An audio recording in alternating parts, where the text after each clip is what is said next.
have a question given an equals to 4, d equals to 2, sn equals to -14, find n and a। So first of all तो हमें मालूम होना चाहिए कि an क्या होता है, d क्या होता है, sn क्या होता है, n क्या होता है और a क्या होता है, राइट। an होती है nth term of an AP, d होता है कॉमन डिफरेंस, sn होता है sum of n terms of an AP, n होता है नंबर ऑफ टर्म्स कि किसी एपी में कितनी टर्म्स हैं, a होता है फर्स्ट टर्म, एपी की सबसे पहले वाली टर्म a होती है। Got it. अब हमें यहाँ पर कौन सा फॉर्मूला अप्लाई करना है वो डिपेंड करता है कि हमारे पास गिवन क्या है और हमें फाइंड क्या करना है, राइट। अब यहाँ पर देखो, एक तो हमारे पास an है, तो an का फॉर्मूला क्या होता है, a plus n minus 1 into D. Side पे फॉर्मूलाज लिख लेते हैं एंड देन हम डिसाइड करेंगे कौन सा अप्लाई करना है। Sn का फॉर्मूला क्या होता है, देखो सम फाइंड करने के लिए हमारे पास दो फॉर्मूलाज होते हैं, एक तो होता है n/2 into 2a plus n minus 1 into D, right.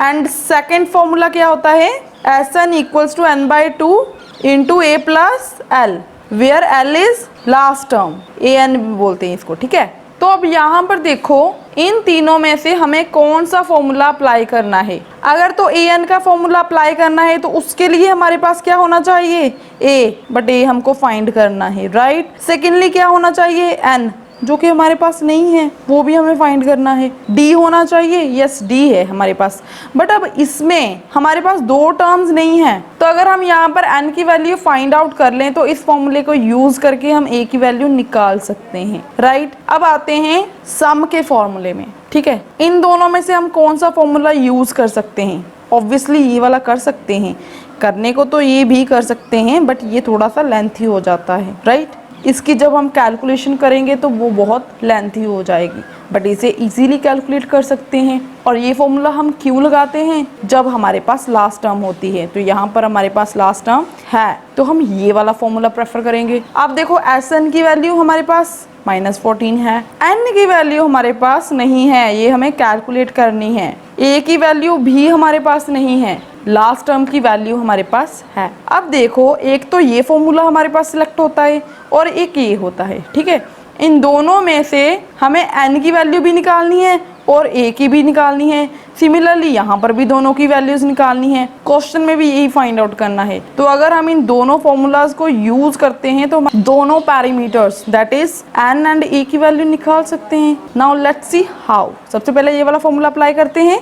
an की वैल्यू क्या है, 4 इक्वल्स टू a हमारे पास नहीं है, हमें फाइंड आउट करना है, प्लस n माइनस 1 भी एज इट इज लिखेंगे बिकॉज हमें ये फाइंड आउट करना है। d की वैल्यू कितनी है, 2, तो इसे थोड़ा सा सिंप्लीफाई कर लेते हैं। 4 इक्वल्स टू a प्लस, इसको अंदर मल्टीप्लाई कर दो, 2n माइनस 2 1 ज़ा 2, तो यहाँ से हमारे पास आ रहा है 4 equals to a plus 2n। अच्छा ऐसे करते हैं, माइनस के 2 को एज इट इज रहने देते हैं, इस 4 को उठाकर इस साइड ले जाते हैं, ये प्लस का 4 दूसरी साइड जाकर माइनस का 4 हो जाएगा और यहाँ पर 0 बचेगा, राइट। तो अब देखो, a plus 2n minus 2 minus 4 minus 6 equals to 0, right. तो ये रही हमारी फर्स्ट इक्वेशन। सेकेंड इक्वेशन बनाएंगे by using this formula. Sn की वैल्यू कितनी है, -14 इक्वल्स टू n की वैल्यू हमें नहीं मालूम तो n/2 एज इट इज लिखेंगे, ब्रैकेट स्टार्ट, a की वैल्यू भी नहीं मालूम, ये भी एज इट इज लिखेंगे, प्लस l क्या होती है लास्ट टर्म, इसे an भी लिखते हैं, तो an कितना है 4, ब्रैकेट क्लोज। तो अब हमें क्या करना है, इसे थोड़ा सा सिंप्लीफाई करेंगे। ये 2 डिनोमिनेटर में है, इसे इक्वल्स टू की दूसरी साइड ले जाते हैं तो ये क्या हो जाएगा, न्यूमिनेटर में चला जाएगा, मल्टीप्लाई का हो जाएगा। -14 multiply 2 equals to n into a plus 4। अब इसे भी अंदर मल्टीप्लाई कर देंगे, 14 2 ज़ा -28, n को अंदर मल्टीप्लाई करेंगे तो an प्लस इसे मल्टीप्लाई करेंगे तो 4n। अब ये रही हमारे पास सेकेंड इक्वेशन। अब देखो, ये दो इक्वेशंस ऐसी हैं कि अगर मैं यहाँ से a की वैल्यू निकाल के यहाँ पर पुट कर दूं तो हम इन्हें इजीली सॉल्व कर सकते हैं, राइट। तो अब हम क्या करेंगे, यहाँ से निकालेंगे a की वैल्यू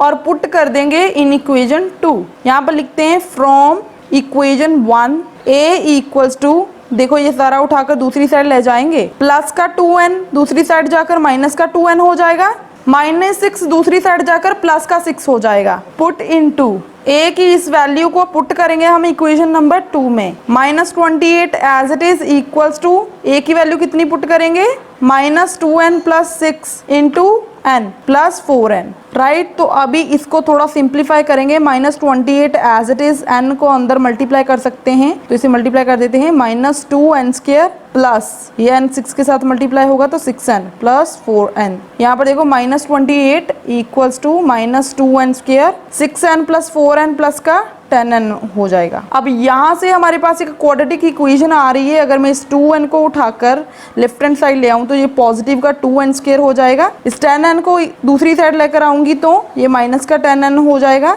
-28 एज इट इज रह जाएगा, ठीक है, इक्वल टू 0। देखो अब इस क्वाड्रेटिक इक्वेशन में से हम 2 कॉमन आउट ले सकते हैं, तो टेक 2 एज कॉमन आउट, तो अंदर क्या बचा यहाँ पर n² माइनस, यहाँ पर क्या बचेगा, देखो 2 × 5 कितने होते हैं 10, तो 2 बाहर चला गया, अंदर क्या बचा 5n माइनस, यहाँ पर 14 2 होते हैं 28, अगर 2 बाहर चला गया तो अंदर क्या बचा 14 इक्वल टू 0। अब ये जो 2 है ये इक्वल्स टू की दूसरी साइड 0 के नीचे चला जाएगा तो ये वैनिश हो जाएगा, तो हमारे पास क्वाड्रेटिक इक्वेशन क्या बचेगी, n² - 5n - 14 इक्वल टू 0। अब इसे हम सिंप्लीफाई करेंगे by splitting the middle term. Middle term को कैसे स्प्लिट करते हैं, देखो कांस्टेंट टर्म क्या है -14, n² का कोफिशिएंट कितना है 1। अब इस -14 को मल्टीप्लाई करेंगे 1 के साथ तो हमारे पास क्या आएगा -14, राइट। और यहाँ पर देखो मिडल टर्म क्या है हमारे पास, n का कोफिशिएंट क्या है -5। अब हमें ऐसे 2 नंबर सेलेक्ट करने हैं जिनको प्लस या माइनस करने के बाद हमारे पास 1 बनता हो और मल्टीप्लाई करने के बाद -14 n² बनता हो, राइट। तो ऐसे कौन से 2 नंबर होंगे, वो हम जनरली कैलकुलेट करते हैं 14 की प्राइम फैक्टराइजेशन करके। आप डायरेक्ट भी सोच सकते हो, बट जिनको इसमें प्रॉब्लम आती है उनके लिए इजी वे है कि इसकी पहले प्राइम फैक्टराइजेशन कर लो। 7 2 14, 7 1 7। हमारे पास 2 प्राइम नंबर्स कौन से आ रहे हैं 7 और 2। अब देखो अगर मैं 2 - 7 करूं तो मेरे पास -5 आ रहा है, सेंटर में मिडिल टर्म क्या चाहिए, n का कोफिशिएंट क्या चाहिए -5 ही तो चाहिए, राइट। देखो हमें ये 2 नंबर ऐसे सिलेक्ट करने होते हैं जिनको प्लस या माइनस करने के बाद मिडिल वाली टर्म बने, इस केस में -5 है, और मल्टीप्लाई करने के बाद कांस्टेंट टर्म एंड n² के कोफिशिएंट का प्रोडक्ट बने, यहाँ पर -14 है, राइट। अब देखो 2 - 7 -5 बन रहा है, ठीक है, और अगर मैं -7 को मल्टीप्लाई कर दूं 2 के साथ तो मेरे पास -14 आ जाएगा। तो यस, ये -7 और 2 2 ऐसे नंबर्स हैं जो कंडीशन को फुलफिल कर रहे हैं, राइट। अब हम यहाँ पर क्या करेंगे, n² को एज इट इज लिखेंगे, मिडिल टर्म को स्प्लिट कर देंगे in these 2 numbers, that is -7n and +2n, right. ये जो लास्ट वाली टर्म है कांस्टेंट वाली, ये -14 एज इट इज लिख देंगे, राइट। अब हमें पेयर्स बनाने हैं। फर्स्ट पेयर में से क्या कॉमन आ रहा है, अकेला n, तो अंदर क्या बचा n - 7, एंड ये सेकंड वाले पेयर में से क्या कॉमन आ रहा है 2, तो अंदर क्या बचा n माइनस, यहाँ पर क्या बचेगा 7, बिकॉज 2 × 7 होते हैं ना 14, तो 2 बाहर चला गया, अंदर क्या बचा 7 इक्वल टू 0। अब देखो n - 7 n - 7 दोनों पेयर सेम है, तो इसका मतलब हमने यहाँ तक बिल्कुल करेक्ट किया है, ओके। अगर यहाँ पर आपके 2 ब्रैकेट सेम नहीं आ रही तो इसका मतलब आपने कहीं ना कहीं मिस्टेक कर दी है, ओके। तो अब यहाँ पर देखो n - को एक बार लिख लेंगे और बाकी क्या बचा नेक्स्ट ब्रैकेट में n + 2, ओके, n + 2 यही बचा इक्वल टू 0।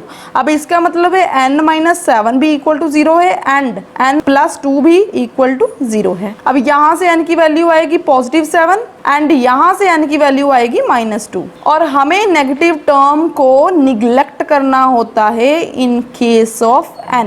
जब भी हम n की वैल्यू निकालते हैं तो वो सिर्फ एक पॉजिटिव इंटीजर नंबर ही आना चाहिए, बिकॉज n होता क्या है, n is a number of terms, कि किसी एपी में कितनी नंबर ऑफ टर्म्स है। जा तो ये हो सकता है कि किसी एपी में कोई टर्म हो ही ना, मतलब एपी है ही नहीं, तो वो 0 हो सकता है, राइट। और उसके बाद किसी एपी में 1 एक टर्म होगी, 2 होगी, 3 होगी, ठीक है, बट ये तो नहीं पॉसिबल ना कि नेगेटिव टर्म्स होगी, या आधी टर्म होगी, ये तो पॉसिबल नहीं है।